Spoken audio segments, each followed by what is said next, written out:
नाज़रीन, यकम मुहर्रम उल हराम दुनिया इस्लाम का वो तारीख दिन है जब इस्लामी सल्तनत के एक और वज़ादार हुक्मरान की ज़िंदगी का बाब ख़त्म हुआ। ये शख्स इस्लामी दुनिया का वो हुक्मरान था जिसके दौर में मवेशी भी अपने मालिक के खेत के अलावा किसी दूसरे खेत से घास और पानी न पिया करते थे।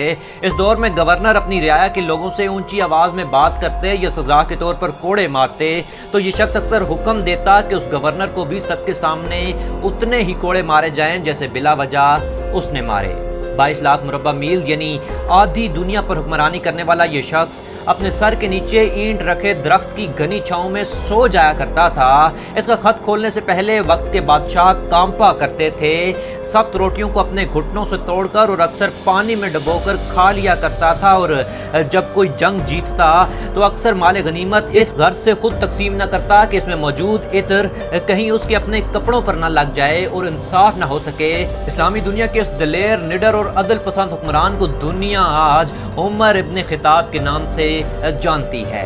आप रज़ी अल्लाह तआला अन्हु की शहादत कब हुई, कैसे हुई और कत्ल करने वाला कौन था, सारा वाक़या आपके सामने रखे देते हैं। पर उससे पहले अगर चैनल पर नए हैं तो ज़रूर सब्सक्राइब और बेल आइकन दबा दीजिए। नाज़रीन, उमर इब्न खत्ताब या हज़रत उमर फ़ारूक रज़ी अल्लाह तआला अन्हु 583 यानी 583 को मक्का में पैदा हुए, जो अपने बाप के ऊँट चराया करते थे। शुरू में इस्लाम से शदीद नफरत थी और आप सल्लल्लाहु अलैहि वसल्लम को माज़अल्लाह शहीद करने की भी तैयारी कर चुके थे, मगर बाद अज़ा अपनी बहन से मुतासर होते हुए इस्लाम के करीब हुए और इस्लाम को वो सरबुलंदियाँ अता की कि आज भी मुसलमान इनके मशहूर हैं। आप सल्लल्लाहु अलैहि वसल्लम के बाद हज़रत अबू बकर सदीक रज़ी अल्लाह तआला अन्हु खलीफा बने, जिनके बाद हज़रत उमर फ़ारूक रज़ी अल्लाह तआला अन्हु ने 10 साल तक खिलाफत का सुनहरा दौर गुजारा। इस दौर में आपने हज़रत खालिद बिन वलीद रज़ी अल्लाह तआला अन्हु के साथ मिलकर पर्शियन एम्पायर और ईस्टर्न रोमन एम्पायर को निस्तो नाबूद करके यहाँ इस्लाम को सरबुलंद किया। मगर इस वक्त मौजू आप रज़ी अल्लाह तआला अन्हु की शहादत है। सो जब आपकी उम्र 63 यानी 63 वर्ष हो चुकी, यानी 23 हिजरी को आप हज के लिए रवाना हुए। इस दफ़ा आप रज़ी अल्लाह तआला अन्हु ने हज अदा किया, खुतबा दिया और कुछ ऐसी बातें इरशाद फरमाई जिनसे जाहिर हुआ कि अब आप अगले खलीफा को नामजद करने के मसले पर परेशान हैं। मुसलमान काफ़ी हद तक समझ बैठे कि अब आप रज़ी अल्लाह अन्हु के विसाल का वक्त करीब है। आप इतने वज़ादार इंसान थे कि हिजर अस्वद से लड़ पड़ते और हज के दौरान हिजर अस्वद से फरमाने लगे, मुझे पता है तू एक पत्थर है जो ना नफ़ा दे सकता है और ना नुकसान। तुझे मैं सिर्फ इसलिए बोसा देता हूँ कि मैंने नबी अलैहिस्सलाम को तुझे बोसा देते देखा। आज गुजरा, ईद गुजरी, आप मस्जिद नबवी में मौजूद थे। एक फारसी मजूसी अबू लुलू आपकी खिदमत में हाजिर हुआ। ये शख्स लोहे से तलवारें बनाया करता था, अच्छा लकड़ी का काम भी जानता था, एक सिपाही था जो जंग में कैदी बना लिया गया था और अब अल-मुगीरा बिन शुबा के पास खादिम था। इसे 2 दिरहम तनख्वाह दी जाती। आप रज़ी अल्लाह अन्हु के पास आया और कहने लगा, मेरे आका अल-मुगीरा मुझसे बहुत काम करवाता है और जबकि इसके एवज मुझे सिर्फ 2 दिरहम दिए जाते हैं। आप रज़ी अल्लाह अन्हु ने इसका काम पूछा और फरमाया कि वो तुम्हारे काम के एवज तुम्हें ठीक मुआवजा देता है। अब लुलू गुस्से की हालत में नाराज होकर वहाँ से चला गया। अगली सुबह जब आप मस्जिद में नमाज पढ़ाने पहुंचे तो अबू लुलू भी वहीं मौजूद था, जिसने अपनी बगल में 2 दिहारी खंजर छुपा रखा था। इस शख्स ने सबसे निकलकर आप रज़ी अल्लाह अन्हु पर अपने खंजर से 6 से 7 वार किए और भागने लगा।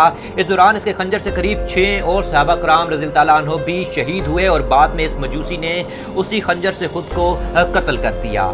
इस मौके पर हज़रत अब्दुर्रहमान बिन औफ रज़ी अल्लाह अन्हु आगे बढ़े और हज़रत उमर फ़ारूक को संभाला।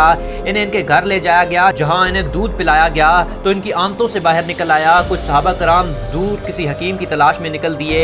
आप रज़ी अल्लाह अन्हु ने उस वक्त फरमाया कि अब मेरी मौत का वक्त करीब है। आप रज़ी अल्लाह अन्हु ने अपने बेटे हज़रत अब्दुल्ला बिन उमर रज़ी अल्लाह अन्हु को पास बुलाया और फरमाया कि मुझ पर 86,000 यानी 86,000 दरम कर्ज है, वो चुका देना। और साथ ही फरमाया कि अम्मा आयशा रज़ी अल्लाह अन्हु के पास जाओ और उनसे कहो कि उमर अपने साथियों का साथ चाहता है, यानी उमर आप सल्लल्लाहु अलैहि वसल्लम और हज़रत अबू बकर सदीक रज़ी अल्लाह अन्हु के साथ दफन होना चाहता है। जब हज़रत अब्दुल्ला हज़रत आयशा के पास पहुँचे तो हज़रत आयशा रज़ी अल्लाह अन्हु पहले ही से रो रही थी। आपने इजाज़त मांगी तो फरमाने लगी, ये जगह मैंने अपने लिए रखी थी लेकिन अपने ऊपर उमर को तरजीह देती हूँ। इस पर हज़रत उमर रज़ी अल्लाह अन्हु ने फरमाया कि मरने के बाद मेरा जनाजा दोबारा उनके घर की चौखट पर रखना और उनसे पूछना कि क्या मुझे इस कब्र में दफन करने की इजाज़त है। अगर इजाज़त दें तो करना, वरना दूसरे कब्रिस्तान में दफन कर देना। اس موقع پر حضرت علی رضی اللہ عنہ آئے اور فرمانے لگے اللہ آپ پر رحم فرمائے، آپ نے کوئی ایسا شخص نہ چھوڑا کہ مجھے اس کی عمل آپ کے عمل سے بہتر لگے۔ مجھے یقین تھا کہ اللہ آپ کو اپنے دوسرے ساتھیوں کے ساتھ رکھے گا، اس لیے کہ میں نے نبی علیہ السلام کو کہتے سنا، میں گیا تو ابو بکر و عمر گئے، میں داخل ہوا تو ابو بکر و عمر داخل ہوئے، اور میں نکلا تو ابو بکر و عمر نکلے۔ آپ نے اپنی موت سے قبل شکر ادا کیا کہ مجھے کسی ایسے شخص نے وار نہ کیا جو مسلمان ہو، بلکہ ایک مجوسی نے مجھ پر وار کیا۔ اس کے بعد آپ کی روح پرواز کر گئی۔ آپ کا جنازہ حضرت صہیب رضی اللہ عنہ نے پڑھایا۔ وفات سے پہلے آپ رضی اللہ عنہ نے اگلے خلیفہ کے لیے 6 صحابہ کو نامزد کیا۔ جنازے کے بعد آپ کی میت کو دوبارہ حضرت عائشہ کی چوکھٹ پر رکھا گیا اور دوبارہ اجازت طلب کر کے آپ رضی اللہ عنہ کو آپ صلی اللہ علیہ وسلم کے پہلو میں دفن کیا گیا۔ اس دوران جو صحابہ حکیم کو لینے دوسرے شہر پہنچے تھے وہ واپسی پر تھے کہ سفر کے دوران حکیم رک گیا۔ وجہ پوچھی گئی تو فرمانے لگا کہ مجھے لگتا ہے کہ عمر وصال فرما گئے ہیں۔ دوبارہ وجہ پوچھی گئی تو کہنے لگا یہ بکری دیکھ رہے ہو، اس وقت یہ بکری جس کھیت سے گھاس کھا رہی ہے وہ کھیت اس کے مالک کا نہیں ہے، اور واللہ عمر کے دور میں بکریاں بھی اپنے کھیت سے اپنا پیٹ بھرتی تھی۔ آپ رضی اللہ عنہ 3 دن تک اس خنجر کے وار کی وجہ سے تکلیف میں رہے اور یکم محرم کو وصال پا گئے۔ آپ رضی اللہ عنہ کا دور حکومت وہ سنہرا دور تھا کہ مدینہ میں ایک دفعہ زلزلہ آیا۔ آپ جلال میں آ گئے اور زمین پر کوڑا مار کر فرمانے لگے تھم جائے زمین، کیا عمر نے تجھ پر بسنے والوں سے انصاف نہیں کیا؟ ناظرین، لکھنے والوں کا کہنا ہے کہ زمین تھم گئی، زلزلہ ختم ہوا اور ان کے دور تک ایک دفعہ بھی دوبارہ مدینہ میں زلزلہ نہ آیا۔ آپ رضی اللہ عنہ نے اپنے دور میں ہجری کیلنڈر کا آغاز کیا جو آج بھی جاری ہے۔ حضرت عمر فاروق رضی اللہ عنہ کی وفات کے ساتھ اسلام کا ایک اور سنہرا دور ختم ہوا۔